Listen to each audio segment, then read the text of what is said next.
There has been much ado as of late about antinatalist activism, questions of what it should entail and how far it should go. While I don't intend to cover the full scope of it in this video, I will be leaving links below to some lovely people who already have, and even though I won't be sharing my views explicitly here, I may in the future. If you listen to the arguments I've linked, you can probably guess that I myself am skeptical towards the idea of antinatalism as a movement. Having said all that, there is something I would like to explicitly state, and it's regarding the question of the possibility of violent action in antinatalist activism. I will not mince words here. Violence has no place in antinatalism, full stop.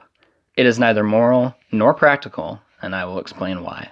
1. Violence is not moral because it violates the basic principles of empathy and compassion that would lead one to antinatalism in the first place. This should be obvious, but given that there are allegedly people out there who've had to be stopped from going out and killing their loved ones in the name of antinatalism, it apparently needs to be said.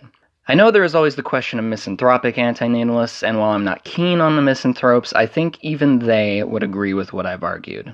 2. Violence is not practical because it achieves absolutely nothing outside of further increasing the amount of suffering in the world and damaging antinatalism optically. I know many of you are still holding on to the idea of population zero as the quote-unquote end game, and while you may be frustrated by the fact that achieving such a thing diplomatically is a pipe dream, allow me to assure you that achieving it violently is doubly impossible. Violent acts committed in the name of antinatalism will only serve to damage not only the word antinatalism, but the ideas as well. Perhaps even to the point where they would become politically unsalvageable. Antinatalists would be forced further underground and become even more isolated as a result, unable to even express their views openly without being severely socially ostracized. This would be disastrous, especially during a time when more and more people are beginning to talk about these ideas explicitly, even on somewhat mainstream platforms. Again, this is something that shouldn't have to be pointed out, but the fact that it's even been put on the table as an option shows that it apparently does.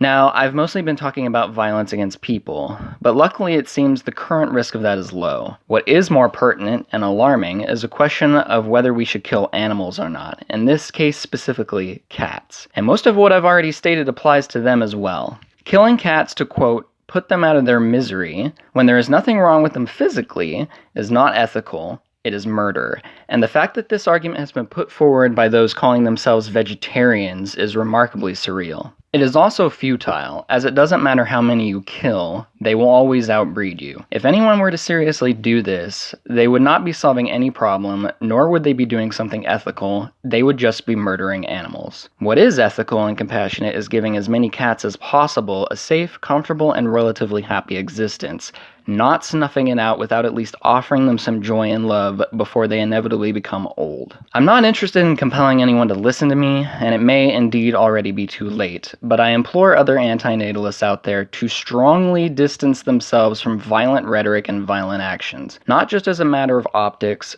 but also for the good of the soul. This shit is toxic, and it has no place in antinatalism.